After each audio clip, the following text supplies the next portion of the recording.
So my life is so easy. I literally just go to bookkeepers.com. I only hire BBL students. I love bookkeeping. Hi, everyone, and thank you for listening to the I Love Bookkeeping podcast. My name is Hannah Robinson. And I'm Melissa Honan. And thank you for tuning in. Don't forget to subscribe so you don't miss a new episode out every Tuesday and Thursday.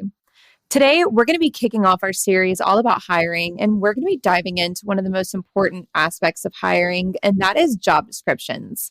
I feel like, Melissa, everyone at some point in their life has been tricked by a job description. Like, I feel like we've all been like suckered into something that we're like, this was not in my job description. I did not sign up for this. I did not sign up for this.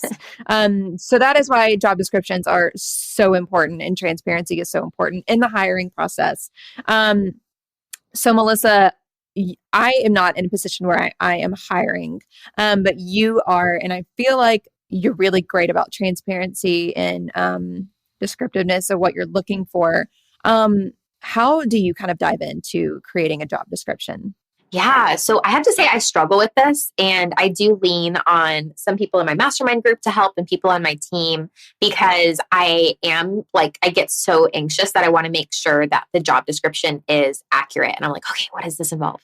But definitely the first step in hiring is obviously determining the position that you need to hire for, right? Or the task that you need to hire for. So, you got to figure out if you have enough tasks that you need to hire for that you need to create an entire role for it. And then use those tasks as like the basis of what you're going to build your job description off of, essentially. And then really, kind of look into what the day-to-day is of doing those tasks and what all is involved in completing those tasks, and get that down on paper. So it can be, if you look at it like on a step-by-step, it's a lot easier than if you kind of just like stare at a piece of paper and you're like, oh, I don't know how to explain this. Like, just start with what are they going to do? It doesn't have to be Shakespeare. And I think that's where I get wrapped up, where I'm like, I don't know, this isn't like a very well-written or like interesting job. It doesn't have to be interesting. It just has to be honest. Yeah. Well, and I think honesty is the best policy when it comes to that, because again, we don't want to hire for a position where there's all this extra stuff that's kind of sneakily tacked on.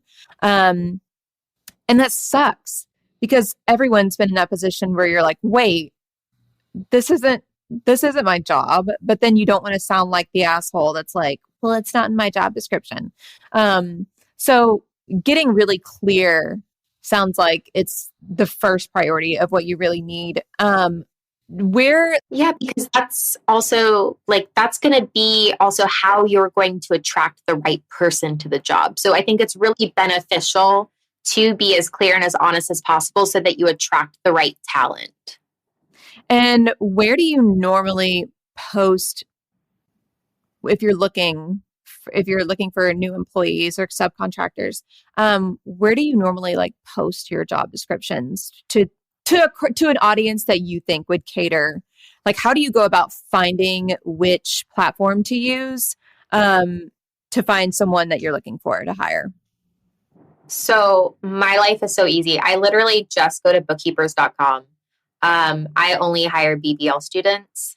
So I go on all the different BBL offshoot Facebook groups. I post in Circle. I reach out to other BBL students to see if they have referrals of other BBL students that they know are looking. We don't use Indeed or, whatever all those websites are. They just haven't worked for us. And I have always found everything I could need in the BBL group. Well, and I feel like when you're looking for somebody, it's going to be quality over quantity, because it's like I feel like a lot of people might think that it's better to post on a giant platform where people can tons of people can easily find you. But then it's like you have all this stuff to weed through, and maybe people don't necessarily totally read the job description. They're just looking for a job. They don't. they have those like easy apply buttons and things. And I think it was Tyler Otto that I was talking to about this. He spoke at BKX for any of you that are interested in hearing him. He was talking about how he got something like 300 job applications when he posted on one of those platforms. And I could be wrong. This could not be. I'm 99% sure it's Tyler, but he ended up with maybe, I think it was like less than 5 candidates that had actually followed the instructions.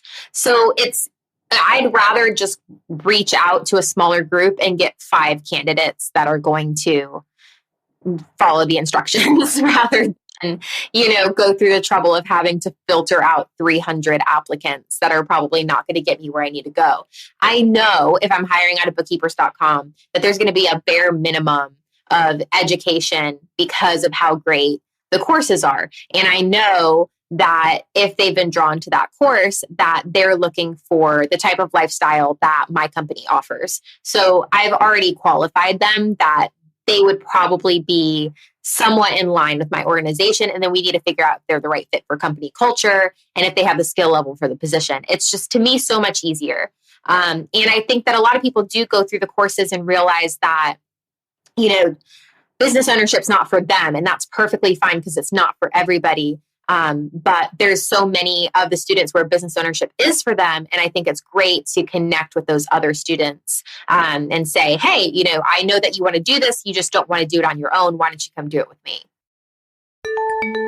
Today's show is brought to you by Keeper, the one app to run your bookkeeping business. Keeper helps you get faster client responses with your own custom branded QuickBooks integrated client portal. Finally, you can say goodbye to those pesky spreadsheets full of uncategorized transactions. Keeper also helps you catch those embarrassing coding errors before your clients do. And with Keeper, you can generate beautiful custom reports that your clients will absolutely love to read. To find out more, go to keeper.app. That's keeper.app. Mention I Love Bookkeeping to get 20% off your first 3 months. Again, go to keeper.app to find out more. Thank you for listening.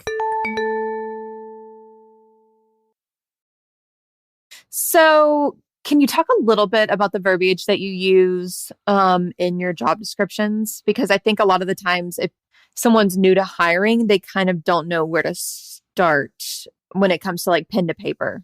Y'all Google it.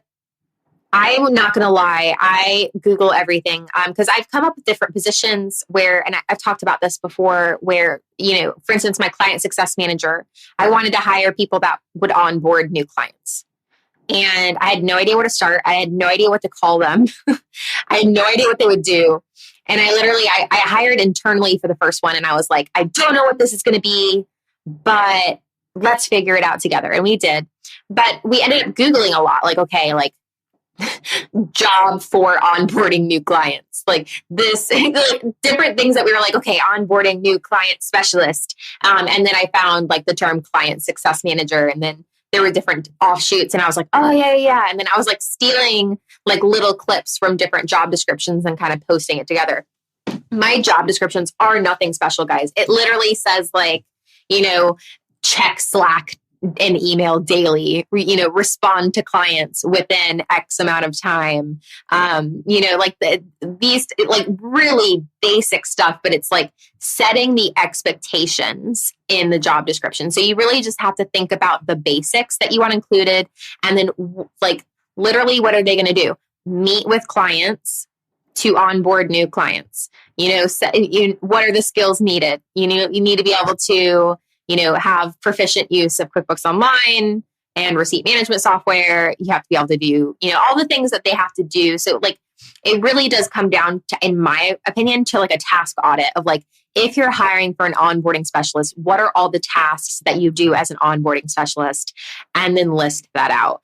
And then, you're going to have like an intro paragraph where it's like, this is a high touch client facing role that is in charge of onboarding new clients. It's an extremely important role because it's the, first experience for new clients being brought onto our team.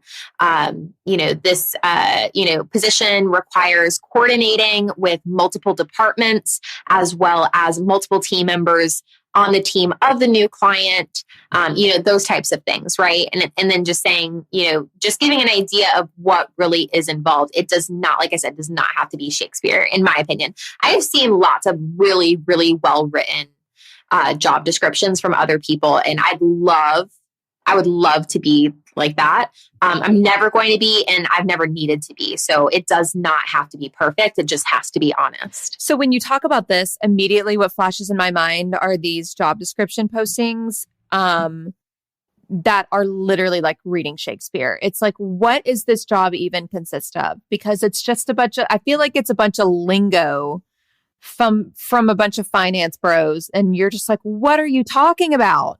What is in this job? And it's just, I think keeping it simple is far better than making it as fancy as possible and using all this tech lingo. That's just me, because I personally, when I read things that are confusing to me, it's like off-putting and I have no idea what's going on. So I hate that. I want it to be straightforward and honest in the job description. Now, when it comes to the job posting, which we'll talk about in a couple episodes, that is where I feel like you need to be a little bit more creative and a little bit more of a wordsmith. But when it comes to the job description, I think that those kind of like tech startup, where they're like, we're looking for, you have to be, a kick-ass beer pong specialist or whatever. Like, description is so stupid. Like, guys, in my opinion, I don't think it's necessary to try to weave your company culture into the job description, unless you're in a really, really tight recruiting market. Like, if you are really, like, you have to stand apart from your competitors. In this industry, we have so many people like hiring all the time, guys. Every time I put out a job, I get like 50 applicants just from BBL. I've gotten hundreds before, depending on what I'm hiring for. I personally think the job description should stay professional and should really be a good indicator of what that job's going to be like. For the same reason that a lot of times, and again, we'll talk about the job posting later, but a lot of times I include a video going through the job description because I think it's that important that the job description be well understood. What comes first, the job description or the title of the role? That's the ultimate chicken and the egg. Chicken and the egg. I do the job description first. Usually, like, I have an idea of what I'm hiring for, right? Like, okay, I need somebody that is an account manager that works with clients. I need somebody, that's onboarding new clients. We're going to be hiring like an automation account manager soon. And I know what those roles should be, but I don't know what fancy thing we should call them. So I'll do the description first, and then with the team and Google, figure out what we should call the position if I've never hired for that position before. And we've had like several team members where we've changed their title like over time because we were like, I hate that title. Like, that's such a stupid title. It actually doesn't fit. So I feel like the title is not nearly as important as the actual description of what they'll be doing. Good to know.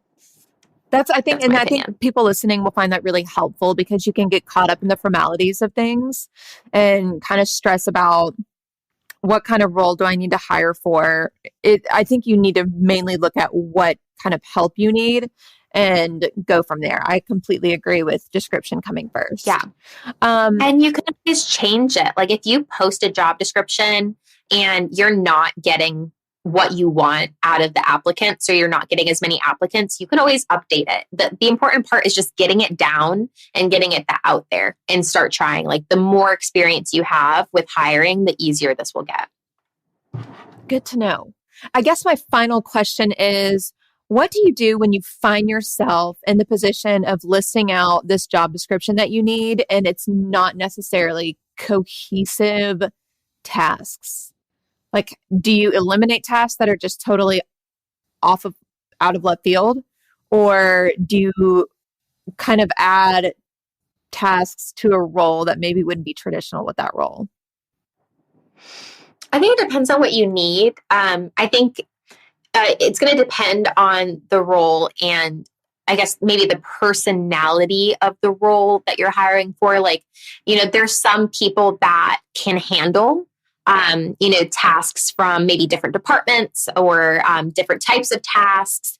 Like administrative assistants tend to be like jacks of all trades type of thing. But there are other, personalities and jobs, like for instance, account managers, where you're not going to be able to be as, I think, like miscellaneous. And so again, you can try to hire one person to do all the things. And then during your actual interviewing process, if you realize, they can do these things, but those miscellaneous things I think aren't going to work, then you might need to reconsider and go from there. But I think it's worth a try. I have done that. I've had positions where I'm like, again, not entirely sure what this is going to include, but these are the things I need to get done. And it worked out in some cases, and in others, I needed to adjust my expectations for what I was looking for. That's interesting because I know that when I think of like roles in my life that I could hire for, it's like a task here, a task there, and they don't necessarily all go together. And so you kind of have to prioritize what really you need the most. If you guys have questions, comments, concerns about job descriptions, please shoot us a message at hello@ilovebookkeeping.com. Again, that's hello@ilovebookkeeping.com. Don't forget to subscribe. We have new episodes out every Tuesday and Thursday. We're available on Apple Podcasts, Spotify, and Google Podcasts for Android. My name is Hannah Robinson. And I'm Melissa Honan. And thank you for tuning in to the I Love Bookkeeping podcast. I love bookkeeping. Here's a little shout to all my friends working hard at keeping the books. You want to change your life, you want to grow that biz, it's not as hard as it looks. Be a money guide, a profit coach, step up your game and see